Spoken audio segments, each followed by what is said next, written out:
Hey everybody, welcome back. Today we've got a submission that a customer sent us that is a Polk Legend L600 model. And this one I think was bought new from Polk. He got a deal on it, maybe it's a scratch and dent, open box or something like that. He got a good deal on them and he wanted to send one of them to us and have us check it out and see how good of a deal he really got and if there's things that can be improved on these things. So let's just get right into it. This is a pretty good size three-way model. It's pretty heavy. It's got a brace that runs right down the center of it here, and then it's got bracing, every so few inches apart. So fairly well braced. There's a little bit of a kind of a ring to it, but not bad. I mean, it's better quality than what we see from a lot of stuff that shows up in here. It's ported out the bottom. I don't know, you can't see that. I've got it on a stand here, and it's up a little higher than if it were sitting on the floor. Metal cone drivers. I'm not a big fan of the metal cones. Same spun aluminum cone and stamped steel frame. So, you know, kind of cheaply made in that regard. The tweeter's kind of nice. Polk had been using some of the variations of the VIFA ring radiator tweeter, and this one is kind of along that same lines. The center pin on it looks a little more like the ScanSpeak models. They may be making this themselves, or they may be having it made. I don't know, but pretty nice tweeter, and it measured really well. Binding posts on the back, kind of cheesy. Steel nuts on them, push-on connectors, PVC jacketed wire. You know, I hate seeing that stuff on anything, especially a speaker at this price point. You'd think something, and I want to say these are $3,000 to $3,500 a pair or something like that. Pretty good little price point. You'd expect a little bit more quality on some of the internals, but it is what it is. There's a up-firing speaker on the top that is used for the height speakers in the left and right mains on your home theater setups. A lot of these newer receivers have outputs for height speakers. This is built in, so there's a connection on there that you can just connect those to, and it gives that sense of ambience and air and all that kind of stuff. So I did not measure the top speaker, for one, because what you hear from it and what you measure from it, if I measured it on Axis, are completely different. If I laid the speaker down, put a mic in front of it, and measured this directly in front of it, you'd get a measurement of a 1 watt, 1 meter measurement, but that's not what you're going to hear when you put this in your room. You are completely off axis, and it's projecting the sound up within the room. So the on-axis response is not representative of what's going to happen in the room. Typically, when you do a speaker like that, it's very tilted. Like the top end is much hotter than the lower end, and it usually has a tilt like this because it's the lower frequencies that become more omni and you hear more of it, and the top ones, the top frequency gets crushed by the room reflections and things like that. So you typically tilt it like this, and then the output is usually tilted the other way if you just listen to them by themselves. So I didn't measure that. I did, however, measure the full speaker, and I'm delighted to report that the engineers at Polk did a very good job on the design of the network as far as designing it to be accurate. And usually when speakers show up, people send us stuff. There's usually inaccuracies. There's usually response problems, phase problems. There's drivers with stored energy. There's ringing. There's cabinet resonances. There's a whole slew of problems that are typical of the stuff that comes in because the customers are not happy with it and they want us to fix it, basically. So we see a lot of crazy stuff. This speaker didn't have any of that crazy stuff going on. They designed it really well. They still designed it to a price point, and there's quite a bit of margin left in there for the price point of what they're selling this for versus the monies they spent on the internals. But they did a good job. And let's look at it. Let's look at just the on-axis response, and you'll see it's really smooth, very linear. The top end is extended really well, and I have had some people lately say, hey, a lot of the stuff you measure, the top end is really rolled off. Is there something wrong with your mic?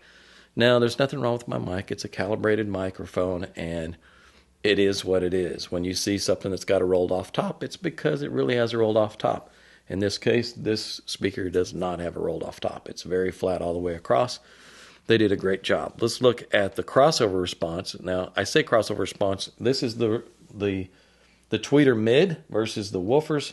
There's 2 sets of bonding posts at the back, so I can do them individually. It's a selling feature to say that it's bi-wire or bi-ampable. Still checks the boxes. There's no way I would try to bi-wire or bi-amp a speaker like this. You're not going to get a lot of benefit from it. You get a little bit from bi-amping the lower section versus the upper, but not by a lot. You'll get a lot more from it if you filter, let's say, 30 or 40 hertz and below off of it, so you're relieving these woofers of even having to do those long excursions, and then you dish that over to a subwoofer. That's a better way to bi-amp it. Anytime you remove the low frequencies from a speaker, you're making the load on it a lot easier. So that would be the way I would go about it, and not try and split it here with different amps. Let's look at the horizontal off-axis. Drops off pretty evenly. A little peaked area there around 2500 on the off-axis, but it looks good. Vertical off-axis also does not look bad. As you get up there pretty high vertically, you can see a little bit of a dip between the tweeter and the mid, but it's not bad at all considering a lot of the stuff that I see in here. And you see a little bit of a drop between the mid and the woofers as you move up vertically, but all in all, really good. Let's look at the impedance curve on it. The impedance curve shows it is a 4-ohm speaker, and it dips down to 3.4 ohms on one end, I think there. So keep in mind that it is 4 ohms, and you're going to need something that's rated at 4 ohms to drive this thing. That lowest impedance dip, though, it is way up there at the tweeter end, so not that big of a deal, really. The tuning frequency, I've got it marked there on another dotted line there. It's at 33 hertz, so they'll play down fairly low. Let's look at the spectral decay, and you can see the spectral decay is pretty clean. So that's what we want to see on a speaker. That tells you more about a speaker than just about any other single measurement as far as how will this speaker sound. Because it shows you the frequency response, and it shows you the decay over time. In this case, it's pretty clean. Down around 1,000 hertz or so, there's a few little traces there. There's a little bit of ringing left there, but not much. That's fantastic. So that's the good news. And if you guys are just using these for home theater speakers, I wouldn't do anything to them. I would just use them, enjoy them.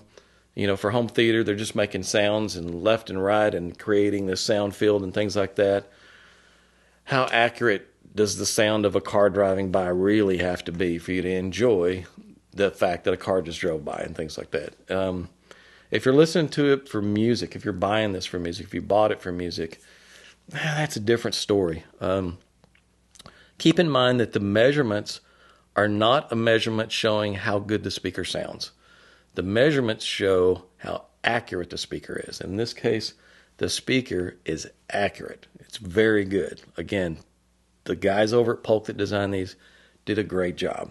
However, like I said, they're building these to a budget, and they've got their margins built in. When they sell a speaker, let's say it's $3,000 a pair, the dealer's paying $1,500 a pair. They're having to build it for $750 a pair. And so they're having to watch, what can we spend? Where can we spend it? Where's the money's best spent? And usually they don't skimp on the outside of the box as much as they do on what's on the inside of the box. And I don't know if you can see, but the crossover's mounted there on the back wall. I'm going to throw up some pictures of the crossovers so we can kind of go through it and kind of see what's on the inside. The first picture I'm going to throw up is a picture of the crossover on these low frequency drivers. It's got a laminated I-core inductor. There's an electrolytic cap in there. There's another little poly cap that's a little polyester cap, and there's a couple of little sandcast resistors. You can kind of get by with a laminated I-core inductor on a low frequency driver like this because they're not really getting too much, up into the vocal range. It is a little, it's crossing right about 360, 370, so it's getting into the vocal region, but not too bad. Like I said, you could kind of get away with it. The problem with the iron core inductors is they hold a little bit of residual charge, and they tend to kind of smear the signal, which you can get away with in low bass. When you've got low frequency, long wavelengths, you don't hear that type of smearing on a wavelength that's already really long, you know. When you start getting up into the vocal region, mid-range and above, that smearing becomes real apparent. It's like it's coloring the music. So that's kind of where we draw the line, is kind of where you can kind of get away with some of that stuff and where you can't. The electrolytic capacitor there that's probably in shunt, obviously in shunt, that's going to smear the signal quite a bit as well. I wouldn't go for that on a high-end speaker. There are good quality laminated I-cores that are like the Super Qs you get from US Cools. Those are really good, and you know, you're using those at 200 hertz and below. They're perfect for the application, because an air core inductor would then be this big to be that value. It'd be this big around, and it'd be big gauge coil, and it doesn't make any sense. So I don't knock them for using that level of coil in that part of the speaker. However, let's look at the crossover on the upper section. It's a pretty complex crossover. There's a lot of parts there, which, if you're not worried about the number of parts you're putting on something, you can make a flat frequency response. If you put enough parts on a set of drivers and you start controlling them in every little along the way and putting little notch filters in there and doing all kinds of stuff and doing high frequency, high order roll-offs and things, you can create a flat curve. However, the cost of putting a lot of parts in the signal path become cumulative. That means each little part is degrading the signal a little more and a little more and a little more. And when you've got a ton of parts on there, it's eating up signal quality. And there's quite a few on here. And if you look at the crossover, let's look at the picture again. There's some iron core inductors in there. There's some EI core inductors, which are really bad. There are a couple of air core inductors, and there's one air core inductor over in the corner that I'm pretty certain is the shunt on the tweeter. And on the tweeter, there are two polypropylene caps. Now, they're not high-end caps, but they are polypropylene caps. So they're putting good to fair quality parts right there where it needs to be. They're using sandcast resistors everywhere. I'm not a big fan of sandcast resistors. They've got steel parts in there. You can stick a magnet to it and feel that there are some ferrous, parts in there, parts that are magnetic. That stuff's going to hold some residual charge. It's going to cause some smearing, but they're dirt cheap. They're like 10 or 12 cents a piece. So again, trying to hit some price points here. Now, all the rest of those yellow caps you see are what's called an MET cap. That's a polyester film cap. Those are cheaper, and they're not quite as clean and as fast as a polypropylene cap, but it saves money. So they may have saved $3 or $4 here, or maybe $5 or $6 with going with these polyester film caps instead of polypropylene. Again, they're building these to a price point. And then there's some electrolytic caps I see on the board as well. So what would I do with this thing? And I've told the customer that sent it to us, hey, if you're just using it for home theater, I wouldn't do anything to it. Just play it. Just enjoy it. When you're ready to step up to something at a higher quality, we've got speakers that are going to surpass these in quality, parts quality, driver quality, everything that's going to be better suited for music. But this customer got a pretty good deal on them, and he said, no, I want to go all out and see what I can do with these things. Let's go for it. What can I do? So my recommendation is that I'm not going to go in there and change any of this crossover. Again, they did a great job on the design work. Can you go in and upgrade the parts quality? Absolutely. We can go in and put some tube connectors on the back of this, get those steel parts out of the signal path, put high quality internal wiring in there, and I can send the guys, send you, if you want these, or the customer that sent this to us, I can send him all new parts that are much higher quality parts that are going to allow these to measure exactly the same. They're going to get better clarity, better resolution, better detail levels. It's going to open up the sound stage. It's going to give you better depth of imaging, separation, and all that stuff, because all these parts that are in the path are not smearing the signal. Now, what's that going to cost? I don't know. I haven't worked on this one yet. I still have to take these crossovers out. I have to map out the whole thing, draw the whole schematic out. No, I'm not going to send out the schematic to all you guys. This is their intellectual property. I'm not going to share it. But for the customer who buys this, he buys it. He owns the right to use it. If he wants to go in and upgrade parts, he can do whatever he wants to with it. I mean, he owns it. So we're going to provide for those customers the schematic showing what's there and new parts. So they're going to go in and build all new networks. Now, it's not going to fit on these crossover boards. This little board, as you can see, it's just full of parts. It's going to have to be placed on a much bigger board, which may not fit between these braces, so it may be broken up to where you got a tweeter board, a mid-range board, and a board for the woofer crossover. And so we'll figure all of that out and provide that for the customer so that they can do all that. And then we'll send out some sheets of no-res that can be lined, that the cabinet can be lined with, that can tighten up some of the cabinet resonances and improve the sound of these. And it'll improve them significantly. We know that. We don't have to listen to the before and after. We don't have to listen to crap parts and then really high-end parts to try and figure out, I don't know, does it sound better? Well, we've done this forever. We know if we swapped this part for that part, what effect does it have? If we change out an iron core inductor for an air core inductor, what effect does it have? Well, it sounds more open. It sounds more transparent. You know, if we get rid of those cheesy resistors and we put some high quality resistors in there, does the signal transfer more cleanly through it? Yes, it does, and it sounds better. We've done this over and over and over and over, and we know that when you step up the quality of parts, there's going to be a X amount of improvement in all of those areas. That's known. So don't say, Danny, can you provide a sound clip that we can listen to on YouTube that shows the before and after? No, I'm not going to do that.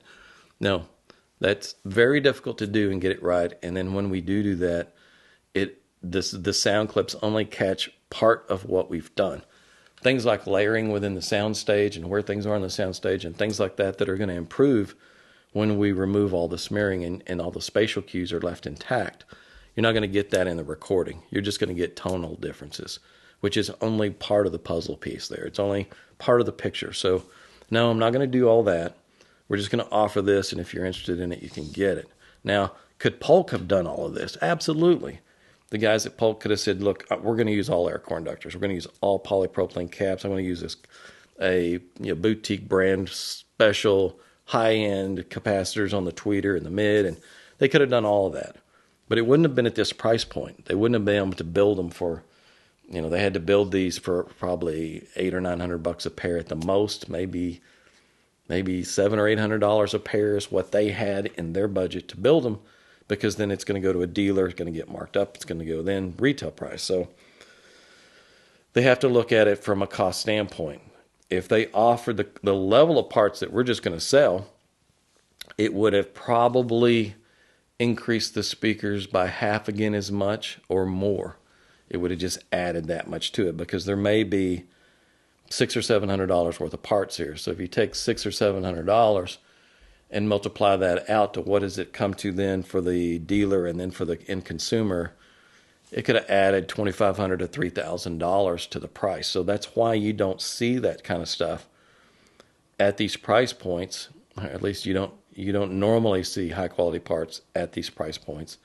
And why it's better to, once you own something like that, to go in and tweak it yourself. It's a lot cheaper for you to buy just the parts and then put it in there rather than them buying it and then it getting marked up a bunch of times. So there's reasons for why they built this like they did, and I think they did a really good job for what these are. Designed to be for home theater speakers, they did a great job. And I'm delighted to say that, because we've had Polks in here before where there's been issues in the woofer's response where there's a lot of ringing, where there's big ringing going on. You see it in the spectral decay, and I've had to tell the customer, I can't fix this. And we just had to return it to them and say, you can enjoy them for what they're worth. I know the ringing is bad, but I can't fix it.